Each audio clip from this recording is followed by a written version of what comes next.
yung dating Customs Intelligence Officer na si Jimmy Guban, binulgar po sa pagdinig ng House Quad Committee ang malalaking pangalang sangkot umano sa 2018 Shabu smuggling incident gamit yung magnetic lifters. Ayon kay Guban, tinawagan siya noon ni dating NIA or NIA Chief Benny Antiporta. May dalawang journal na minention di ba? Official yung isa pa. Official yung isa. Bago daw nagsimula yung pagdinig sa Senate Blue Ribbon Committee.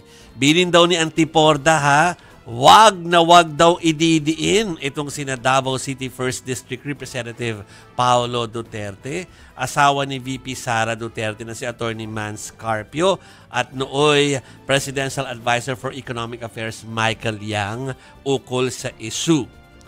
Binantaan raw noon na hindi lang ang buhay ni Guban pero pati yung mga anak at kaanak nito. At syempre wala pa pong pahayag yung mga idinawit na mga pangalan doon sa investigasyon. So ito po ay lumabas kanina sa Quadcom hearing.